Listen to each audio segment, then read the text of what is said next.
Thanks very much, Conchita, for that nice introduction and for the invitation. Can you hear me well? Yes. Yeah? And thanks to the University of Luxembourg and to the European Investment Bank for hosting this. It's very nice to be again in Luxembourg and particularly to follow Stefan Klassen's lecture, since Conchita mentioned that. Okay, so what I'll be talking about today, and I'll be looking at Conchita when it comes to about 45 minutes from now for her to give me a sign, but hopefully we'll be within 45 minutes, is inequality and personal responsibility. In particular, how they relate to this concept of inequality of opportunity, which I know François Bourguignon also discussed with you in one of these inequality end lectures not too long ago, though I checked his lecture, and this would be quite different, so don't leave yet, even if you saw his lecture. And I'm going to try and trace a little bit, a sort of summary of the literature on inequality of opportunity from concept to the practice of measurement. Here's a little outline. I'll start with motivation and background, talk a little bit about economic models of equality of opportunity, how those models are used in measurement, some empirical applications of measurement, and then if we have time, some extensions on the relationship between these concepts and intergenerational mobility, poverty, and the very objectives of development before concluding. So by way of motivation, let me give you two quotes, I think about 75 years apart, if I'm not mistaken, from the United States. So one, FDR, Franklin D. Roosevelt, in his second inaugural address, said, "We know that equality of individual ability has never existed and never will, but we do insist that equality of opportunity still must be sought." And 75 years later, Alan Kruger, who's known to many in this room, I'm sure, as a well-known labor economist at Princeton, but who was speaking here in his capacity as president of the Council of Economic Advisors to President Obama, said in 2012, "The rise in inequality in the United States over the last 3 decades has reached the point that inequality in incomes is causing an unhealthy division in opportunities and is a threat to our economic growth." So this concept of equality of opportunity is a concept that policymakers refer to and use and have used for many, many years, and not only in the United States. You'll hear people talking about égalité des chances in France and Belgium and perhaps here and in other places. It's a concept that's out there. And if it matters for policy, then the question is, can they be defined and measured rigorously? And this is what this talk will be about. Now, rigorous definition and attention to this concept that may otherwise appear vague, the concept of equality of opportunity, goes back, I guess, to a bunch of political philosophers in the 70s and 80s, beginning probably and most famously with John Rawls, whose theory of justice was based, as most of you will know, on these two big principles. The first one on equal liberties for all, and the second one on fair equality of opportunity. And the difference principle from which economists get their maximin formulation is a sub-principle to that fair equality of opportunity principle. Amartya Sen, in quite a different strand of thinking, also was struggling a little bit with the question of what was the right concept of equality when he was introducing his, you can see that from the title of his talk, which was Equality of What, in his famous Tanner lectures at Stanford University in 1980. So Sen was, of course, thinking about functionings and capabilities. Rawls was talking about basic liberties and primary goods. But what all of these contributions have in common, in some sense, is that they were trying to broaden the informational basis on which assessments of social justice could be made. So from utilitarianism, which is still to this day the default program of economists, I guess, this idea that you're maximizing some sum of utilities. Maybe it's a weighted sum of utilities, where the weights vary. If you're poor, you have a higher weight. If you're rich, you have a lower weight. But from that concept of maximizing the sum of utilities or a weighted sum of utilities, these political philosophers were trying to broaden this a little bit and look beyond equality just in welfare or utility or income.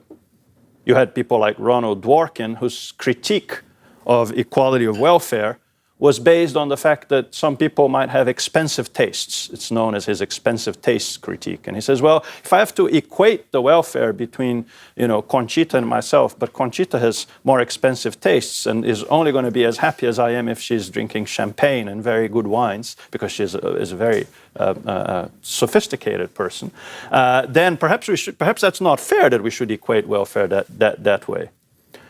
Richard Arnson and Jerry Cohen had a different critique. It's not so much the difference in preferences that they objected to. It was the idea that some inequalities, if they were due to factors people controlled, factors under individual or personal responsibility, then perhaps those differences would be acceptable. Again, just to pick on Conchita because she's my oldest friend in the audience, but if Conchita works much harder than I do, as she does, then perhaps she deserves extra income relative to me. That's the concept of some things are under personal responsibility, and perhaps not all inequalities are equally bad. Hence the title of the talk, Inequality and Personal Responsibility. So these two philosophers at the bottom in particular, Arnson and Cohen, building on the same foundations of the guys that went before, Rawls, Sand, Dworkin, were questioning the idea that one should assess fairness in society by looking, say, at the distribution of well-being, or, since well-being can generally not be very well measured, the equality of income. They're saying it's not equality of income or wealth that should be the objective. It's equality of something else, which they called opportunity. And the key distinction here is that some things are under personal responsibility. Those maybe generate differences that are acceptable, whereas other things are not, and they generate differences that are inequality of opportunity and responsibility. So Cohen has this nice quote, which I'll just read for you there at the bottom.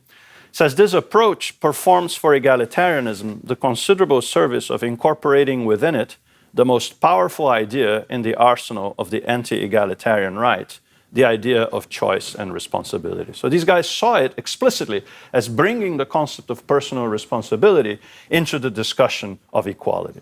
Okay?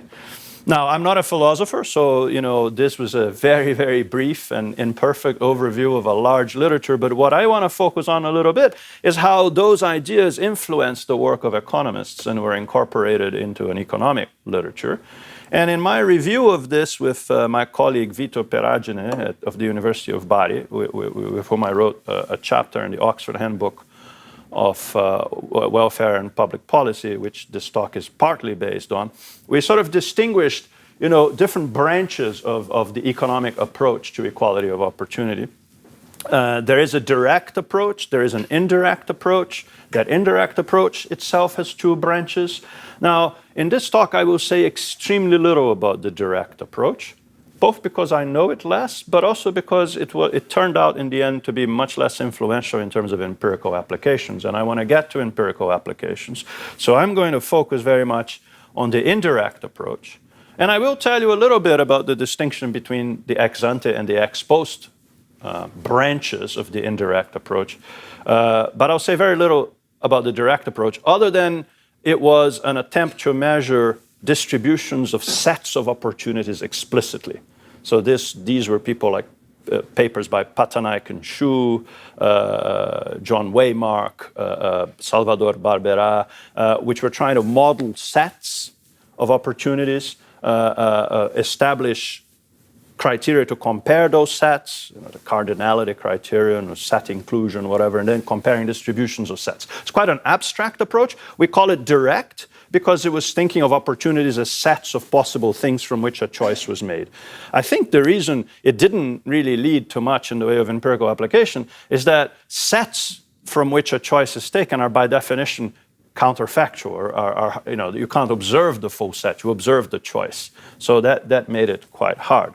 This indirect approach is a little different in that it ends up being built on things that we can observe, okay? And it builds very explicitly on what I just described to you as the Richard Arnson and Gerald Cohen's control view of equality of opportunity. By control view, I mean the idea that you distinguish determinants of outcome in terms of whether they were under the individual's control therefore under his or her personal responsibility, or not under his or her control. And in Mark Fleurbait's influential formulation of this, that can be summed up in two big principles, which are on the screen there. The first is the principle of compensation, which says outcome differences that are due to factors beyond an individual's responsibility, which John Romer calls circumstances. And you can think of these as race, gender, family background, whether your parents were rich or poor. If you're thinking internationally, what country you were born in. If you're born in Malawi or Luxembourg, your lives are going to look very different. So circumstances, those differences are unfair and should be compensated.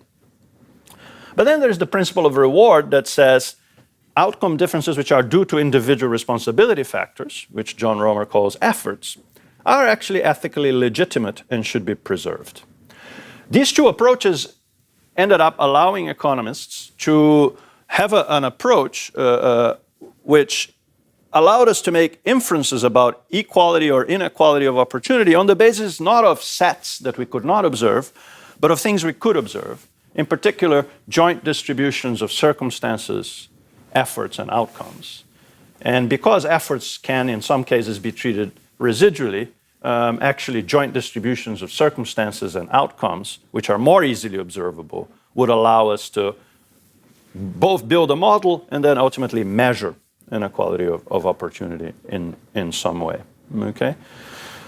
Let me give you a very simple canonical model of what that might look like. So there's a tiny bit of notation here, but really what will come out of that is so simple that you shouldn't be scared. So the way that this canonical model is the way that I think all economists nowadays think of inequality of opportunity. And in a moment later, I'll introduce some distinctions between this ex ante approach and the ex post approach. But all of them are based on this canonical model. And the canonical model has one key assumption, and that is that every individual can be fully characterized by three things: an outcome that you care about, and I'm going to use income in this talk, but it could be education, it could be health status, and people have applied it to many different things.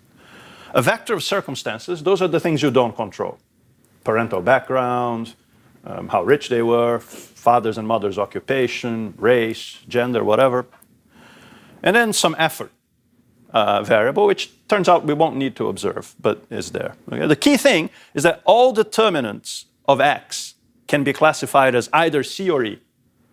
So if there's luck or randomness or something like that, you're going to have to sort out what part of luck is a circumstance and what part of luck is an effort. And there is a literature on that. If you go gambling, well, that's a luck you've chosen to incur. So maybe it's under your personal responsibility. If a piano falls on your head as you're walking down the street, that's what's called brute luck and probably should be here.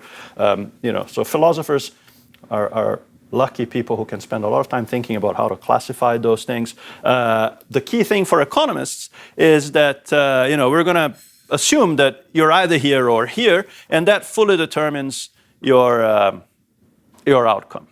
We're going to let these things be discrete, and we're going to introduce a tiny bit of notation to say that if people have identical circumstances, so black men born to poor families in the south side of Baltimore, that's a type. Rich women born to educated parents in rich zip code in Washington, D.C. That's another type. People who have the same circumstances we'll call a type. People who exert the same kind of effort, so people who are in the top 1% of the effort distribution or the top 2% of the effort distribution, we're going to call a trench. Without loss of generality, let there be N types and M trenches. That means you can represent society in a matrix like this, where you've got your types and your trenches. Okay? Now, it's important to note, I should say, one assumption here in this model is that X is going to be strictly increasing in effort. So effort contributes to higher and higher levels of outcome or income. So here you have it. And in some sense, this super simple matrix already makes the basic point that the informational basis on which social justice can be assessed has increased. Because before, under utilitarianism, these things would be a vector of X's. And you would assess whether a society was doing well or not on the basis of that distribution of X, of income. Now, we need to distinguish between more things because there are two kinds of determinants, the C's and the E's, okay? Now, I'm a visual person, and some of the results that will come later I find easier to explain and to understand, and I hope you will too, if you have a little graph instead of this matrix. So this matrix is the same thing as this graph, but in this graph, I've made E, effort, continuous. And so what you've got here, I have three types, okay? And each of these curves, if you're mathematically formal, you can think of them as quantile functions. They're the inverse of cumulative distribution functions. But if you're not, just think of this as the following. This is the income level of persons in the first percentile, second percentile, and so on, of each type. This is the red type, the blue type, the green type. So these guys here, they all have the same circumstances, the same family background, same race, whatever you like, okay? And they earn this income if they exert this much effort, or that much effort, or that much effort. So the effort is on this axis, the circumstances are in these things. So these are the types, you know, and they get richer within each type as they exert more effort. That graph will come back in a moment. Now, I mentioned before these two principles on which this literature is based, and this canonical model that I've presented to you so far, you know, is used by everyone. But from now on, to move to the measures or to the allocation rules that people have proposed on the basis of this literature, now I have to introduce a distinction, because early on, with John Romer on one side and Dirk van der Gaar, who's at the University of Ghent in Belgium, and others on the other side, there were two different interpretations of the principle of compensation. So the principle of compensation says, to repeat, that outcome differences due to things you don't control, due to circumstances, are unfair. Now, there are two ways in which you can think of that compensation. One of them says, before I know whether effort is realized or not, before I know how much effort you're going to spend, I'm just going to make the value of your opportunity set the same in some way. I'm going to make your opportunity sets have the same value, and that'll be my compensation, ex ante, before effort is realized. John Romer and his followers say, no, we're going to eliminate inequality across types after effort is realized, by eliminating inequality among people who exert the same degree of effort. Okay, so eliminating inequality within trenches, as it were. They may look to you like the same thing, but I'll show you in a moment that they are slightly different. The principle of reward also has many different variants. I won't dwell on them here because I find that it, you know, we'll lose the forest for the trees if we go into all of this little detail. This is the distinction I want to focus on. When I talk about reward, I'll basically be referring to what people in that literature call the liberal reward principle, which is just to say, leave the distribution within types alone. Within a type, we just don't mess with the distribution. So the reward that people get once their circumstances are given is a function of the effort. You know, we're not going to move those curves, change those curves. So there's some interesting results that Ferreira and Peragine have found in one of their papers. So in general, actually, that ex ante and ex post compensation principle, whether you compensate people before or after effort is realized, are inconsistent. The ex post compensation principle is inconsistent with the reward principles in general, and the ex ante compensation principle and the reward principles, on the other hand, are consistent. I'm going to explain that. That sounds like what the hell's going on, right? But I'll explain that in a graph in a moment. Just as I move to that graph, I want to say what people have used this for. So the economists in this literature have used it to do two things: to propose social orderings or allocation rules, and to propose measures of inequality of opportunity. So let me give you examples of these allocation rules. So allocation rules, you should think of them as what these theories are implying for policy. What should be the objective of policy? At a fairly abstract level, but what should be the objective of policy? So the ex ante approach says we want to focus, to equalize, right, the some value of the opportunity set, and they typically focus on the mean of the distribution. So you have a type, and you have the mean income that that type has. So if it was in Luxembourg, I don't know, you'd find a type that probably would have to do with people whose parents were immigrants, less well-educated than others, who came to Luxembourg more recently, whatever. So you find a type, whatever the circumstances are, who has the lowest level of wages in the distribution. And then your policy objective is to raise that. You want to set your policies so that you raise that level until it catches up with the next one. And then lexicographically, you lift both of them, and so you keep going. Okay? So that's the Van der Gaar's min of means, because you take the means and you take the min of those means, and you want to shift it up. An alternative to this, which John Romer's focused on, is to say, well, no, I want to equalize. Remember, the ex post approach is about equalizing the level of outcome that people get at each level of effort. So I want to raise the lower envelope of this distribution. Not the lower mean, but the lower envelope of the distribution. And that's actually a different thing. And different policies may come in. In the previous case, you're focusing only on the way I've drawn it, on the blue curve. And now you're focusing actually for the lowest part here, even though these guys may have the lowest mean, the way I drew it, these guys down here are doing worse, right? So you're focusing on them. So it's somewhat different. And, there are a number of alternatives that I won't dwell on in detail in this lecture, but which are reviewed in the chapter.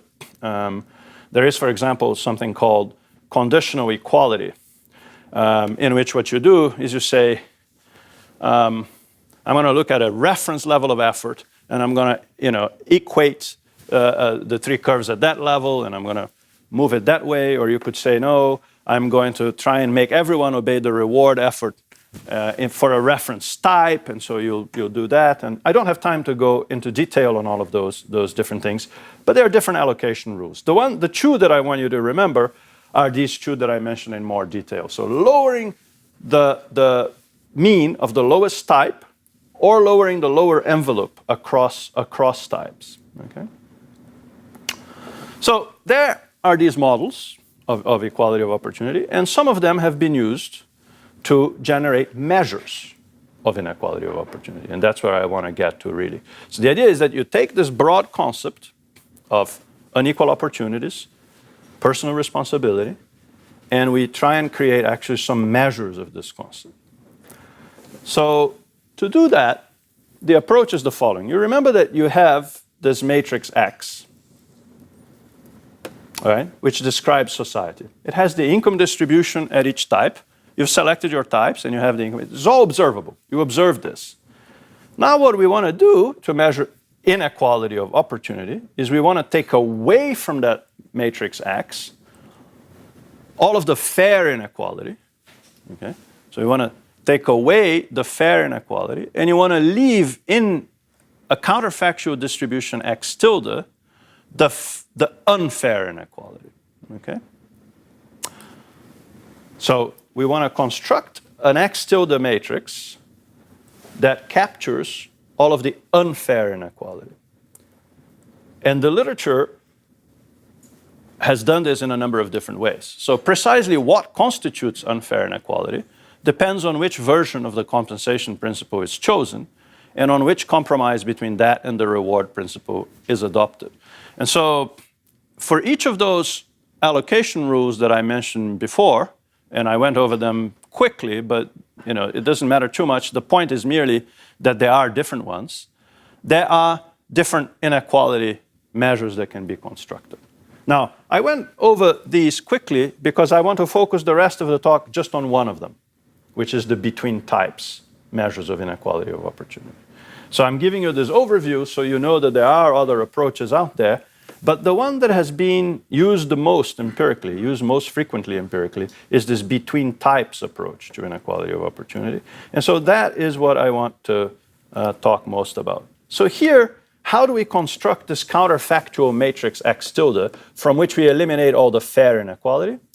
Well, we go back to that thing where we were giving people the opportunity, the value of their opportunity set was the mean.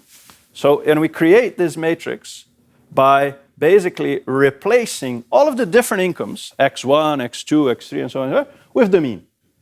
So we smooth the distribution. It's called smoothing the distribution. And we represent in this matrix people with the income level, the average income level of their type. So in this matrix, which is not the whole income distribution in society, in this matrix what I have is, for the poor black man born in the south side of Baltimore, I have the average of those people.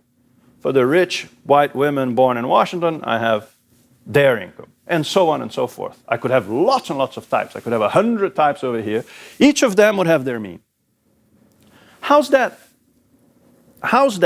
a matrix of the unfair inequality in society? Well, in this theory, remember, once you have the same circumstances, all of the inequality between you, among you in that group that has the same circumstances, suppose the 5 of us have the same circumstances, all inequality between us is due to efforts. So I eliminate that inequality. I take it away. I only put here our mean. There is no inequality between us because that's fair. The inequality between us who have the same type is fair. The inequality that's unfair is the inequality between types. Right? Is that clear? So that's the essence of what's going on here. Eliminate the inequality which is fair. That's the inequality due to efforts. Keep the inequality that's unfair. That's the inequality due to circumstances. Things you don't control. Family background, race, gender. If you were started working during a recession, if there was an earthquake, if you were in New Orleans when Katrina hit, things that you don't control. Those things should define your types. Now, as I speak about this, you can realize that if I really wanted to have all the circumstances in there, it'd be quite demanding. Because, observationally, I'd have to observe whether you were in Katrina or not in New Orleans or not during Katrina, whether you joined the labor market during a recession, whether your mother drank when she was pregnant with you, all sorts of things like that. So the choice of all circumstances will affect this empirically, but in practice, if I observe all the circumstances, taking away the inequality between, within a type is what I want to do, to leave just the unfair inequality. And once I've done that, the second step is merely to take any measure of inequality and apply it to that smooth distribution. That's going to give me the share of total inequality that's due to circumstances. Right? So that's the basic idea. So having given that was all the hard work. We've done all the hard work now. So now we just have some empirical applications and a whole bunch of extensions. And although, there was a moment there when there was a lot of abstraction and different approaches and so on, all I want you to remember really is this idea, is the between types approach, where we look at inequality of opportunity as the inequality between types. We give everyone in the distribution, everyone here in this room, if this is a society, would get not in the matrix that if we measure income inequality, we will measure your own incomes. If we measure inequality of opportunity, we'll give you the mean of the type you belong to, and we'll measure that inequality. So now I'm going to give you a little bit of empirical applications in 2 blocks. The basic between types approach and the kind of more enhanced, more recent version where people try to make this better. So I say here, empirical applications exist of all of the indirect approaches I mentioned earlier. There's a whole bunch of papers, including the within trenches, the conditional equality, the equivalence, all of those different ones. There are applications. But only the one that I've just described, the between types approach, has been applied quite widely. And the fact that it's been applied quite widely allows us to make some international comparisons. And in particular, in a paper I had with 2 co-authors, Paolo Brunori and Vito Peragine, we looked at 8 papers. There are more now, but we looked at 8 papers which had 51 countries. Okay? And we use 2 versions of this measure that I just described. So just some inequality measure, it's typically going to be the mean log deviation, applied to that distribution, the smooth distribution of type means, right? Or that as a ratio of the total. Same thing, this is just a level of mean log deviation, that's a percentage of total inequality, okay? Sometimes this is computed non-parametrically, just apply the mean log deviation to the distribution. Sometimes you have too many types, the cells get too thin and you have to do a little bit of extremely simple econometrics, which end up being just a linear regression, which computes a parametric conditional mean instead. I'm putting this equation here only because when I talk about the similarities between this and intergenerational mobility, it'll help me that you have seen that one way of estimating inequality of opportunity is to look at the relationship between the circumstances and outcomes in this particular way. Okay. So here are the 8 studies. You can't read this, and nor do I want you to read it, but here are the 58 countries, the different studies that did them, the surveys that they used. It's important to note that these different studies looked at somewhat different outcomes. They're all in the income consumption space, but sometimes they are post-tax, sometimes they're pre-tax, sometimes they're income, sometimes they're consumption, sometimes they are gross, so it varies a little bit. Some are parametric, some are non-parametric. The circumstances also vary, but typically include things like race, gender, ethnicity, migration status, family background, things like fathers and mothers' education, fathers and mothers' occupation, sometimes region of birth, and so on. The number of types differs, and that's also important. So by showing you all these differences, I'm basically saying you shouldn't compare these things. And you know that when economists put up a table that says you shouldn't compare these things, the next thing they will do is compare them. So let me now compare them. But the point is you should take this comparison with considerable caution, because there are real differences underlying each of these points. And so now here what I've done is just plotted the 51 countries for which we've computed these IOP. It is all the same measure, really. It's this mean log deviation measure. And I've plotted them against GNI per capita. So some measure of development or wealth of the country they're in. And there are a few things we can see. First of all, Latin America and some countries in Africa have the highest levels of inequality of opportunity, in the sort of 0.1 to above 0.2 level over here. Europe and the United States tend to have the lowest levels, with some other countries in the middle, like this is India, this is Turkey, Egypt over here. There's Luxembourg with a relatively low level, but relatively high for its level of income in this comparison here of inequality of opportunity. Notice that although, and I should say, this is an important thing which I didn't say. Let me go back here. These measures, all of these, whether you're looking at the levels or the ratios, they're lower bound measures. And the reason they're lower bound measures is that, remember, this is a kind of a decomposition where we're looking at the inequality that's due to circumstances. But I don't observe all of the circumstances. I only observe those circumstances. You can easily tell there are others. I mean, you can have completed university, but which university did you complete? That'll matter. Your parents may have, maybe, I don't know, doctors, but what kind of doctors are they? Where are they working? We don't observe those things in that detail. So there's a lot of information about circumstances that's missing. We have relatively coarse views of circumstances here. So some of what is being attributed to effort and personal responsibility is in reality still a function of omitted circumstances.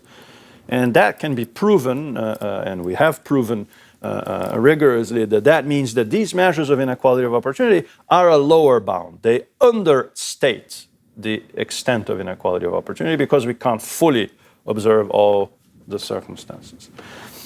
Now, the other thing I want to say here is typically, poor countries have more inequality of opportunity, and there's a sub-literature that I think is quite interesting, asking whether do they have more inequality of opportunity because they're poor, or have they stayed poor because they have lots of inequality of opportunity, which means that part of their population just can't get access to the investments and the education that will make them more productive. So there may be some circularity in that. How does inequality of opportunity and inequality in income, total inequality, relate to each other? So here's total inequality in the Gini coefficient this time, just because people are more familiar with it. This is still the absolute level of IOP.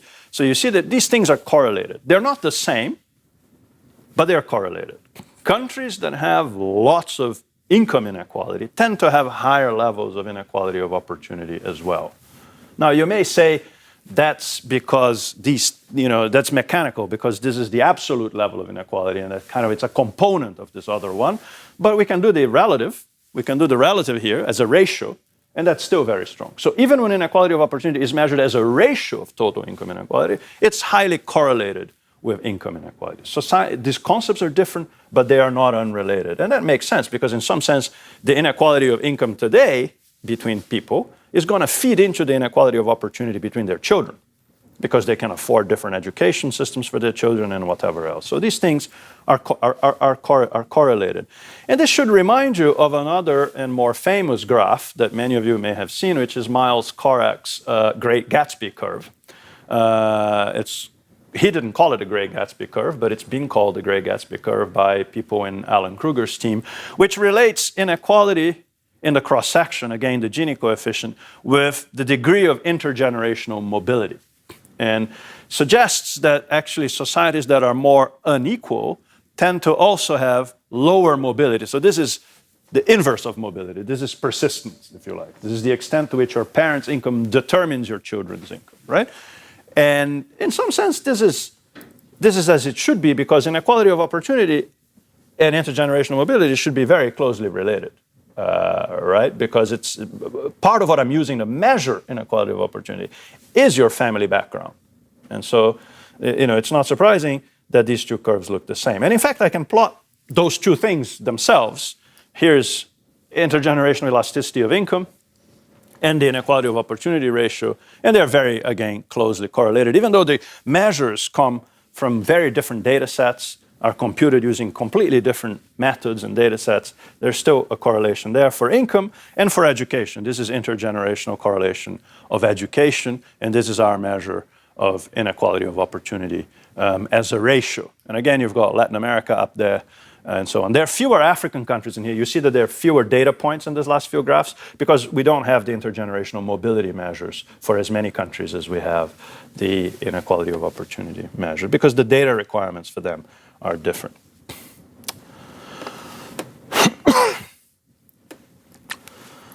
Let me say just a brief word about the enhanced between types approach, because I just realized, having shown you this association between intergenerational mobility and inequality of opportunity, that I want to say a word or two about this here.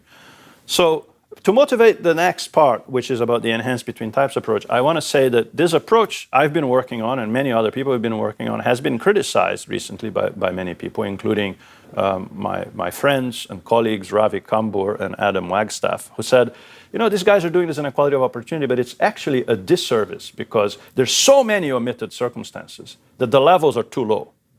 And you're saying to governments, well, maybe 40, maybe 20%, maybe 30% of your total inequality is due to opportunity. So the government might say, well, then it doesn't matter very much, right?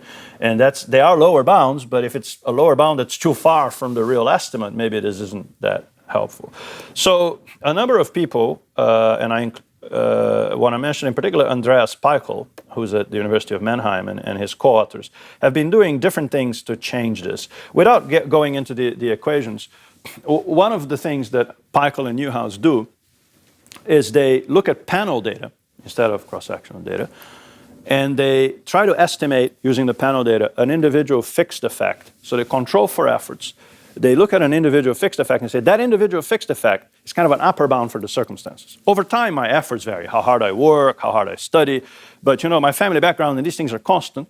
Well, there may be some effort in there, so it's an upper bound now rather than a lower bound. So they basically try to construct an upper bound, and they plot for Germany and the US the lower bound based on our measures and an upper bound. And the upper bound is considerably higher than the lower bound, particularly if you're looking at permanent income rather than annual income. That gap is enormous, and the number goes from 20% to 60%, for example. Okay? Now, this is not a point estimate either, because some of the effort component might be time persistent, in which case this is only an upper bound. And this is a lower bound. But that starts moving in the right direction of telling you, don't look just at that estimate, Mr. Policymaker, because that is a lower bound. The true value is somewhere in here. Now, the challenge is that interval is still very large.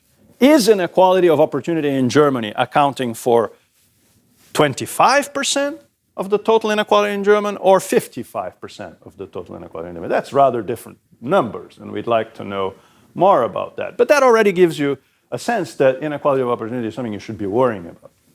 In another paper that Andreas has written with John Romer and two other co-authors, Paul Huffe and Martin Ungerer, they use richer data sets, in particular the National Longitudinal Survey of Youth in the United States and the British cohort study, to include much more information that they attribute to circumstances. But some of that information is information about the child itself. So behavioral problems of the child's score in some individual ability measure, information about the relationship with the parents, how much time did the parents play or help children with schoolwork, the drinking habits of the mother and father, things like that.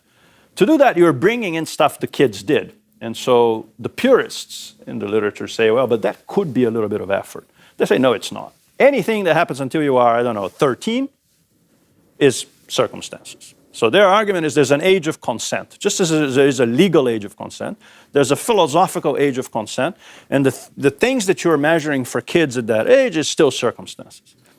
If you buy that, then you get big increases as well, and the share, so what's moving here from first to fifth is the set of circumstances that I allow. So as I allow the second, the third, the fourth, the fifth, the sixth set of measures of circumstances, all affecting either parents or children until they are, I think in this version of the paper it was still 16, though I argued with them they should lower it to 13 to be safer. But whatever, it's up until adolescence somewhere. What you get is you get this share, the lower bound now, this is not upper bounds, these are lower bounds. But the lower bound rises from 27, 28% of inequality in the United States, this is the United States, to 45% of the inequality in the United States. So you're getting seriously bigger numbers as a measure of inequality of opportunity as you include better and better versions of circumstances. So this is kind of an interesting aspect of this literature, is that although it starts from fairly conceptual and philosophical concepts like I mentioned before, principle of compensation, principle of reward, is distinction between personal responsibility factors or not, it ends up being a very empirical, very microdata oriented literature as well. So I think maybe I have 5 minutes, 2 or 3 minutes. I just want to say a word here on this. So I think we started a few minutes later. So I want to just show you the isomorphism between mobility and intergenerational mobility and inequality of opportunity. So the things that are plotted in this Miles-Korak curve over here, these intergenerational elasticities, they are the betas in a regression of the child's income, typically a son's income, on the father's income. Okay, there are this beta over here. This beta is very closely related in this regression to the R squared of this regression. It's another way of looking at it, or to the correlation coefficient. So they're basically measures of association between parents and sons' income, right? Could be the beta, could be the...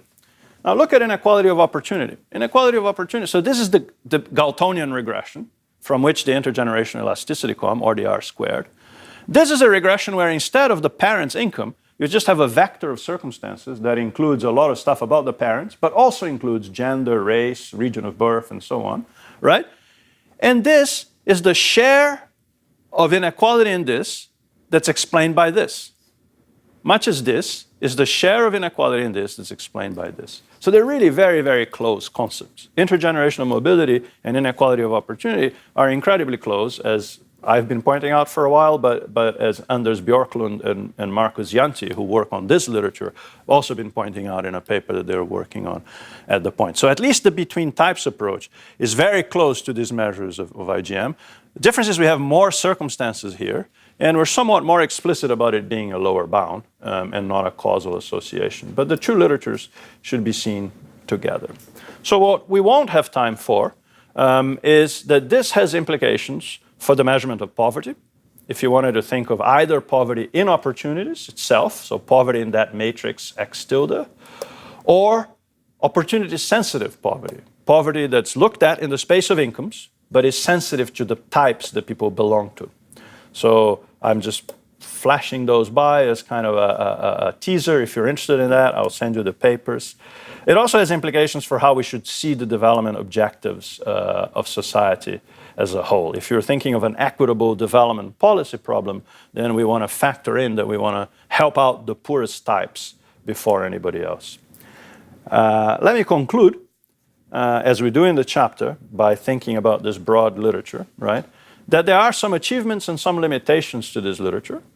I think the achievements of the inequality of opportunity literature that I try to briefly summarize for you is that it has been ongoing work drawing on philosophy, drawing on theoretical economists, and increasingly including and involving applied microeconomists to change the space in which fairness judgments are made, to change the space in which we actually assess whether society is a just and fair society is not. And they do this by taking personal responsibility explicitly into consideration in an egalitarian framework. Okay? And although these may look like fairly abstract and fuzzy things when you begin with, remember my FDR quote about equality in ability versus equality in opportunity. You say, well, how do we measure equality of opportunity? Actually, there is a very simple way. Right? What I've shown you is extremely simple empirically, but it's well anchored in those philosophical concepts. Limitations. There is an issue of robustness. When I was talking about the many different approaches and allocation rules, that's when most of you fell asleep. And so there are too many alternative things going on in here. I focus on one, which was the between types. And I think if that becomes the kind of focal approach that's being used, that may help a little bit. But there are differences. There are subtle differences which are genuine between them. Accuracy is a big challenge. So I think these lower and upper bounds are still far apart. And we like to get closer and closer to a point estimate, if we can. And for that, better measures of both circumstances and efforts are needed. So let me end there. Thank you very much for your attention.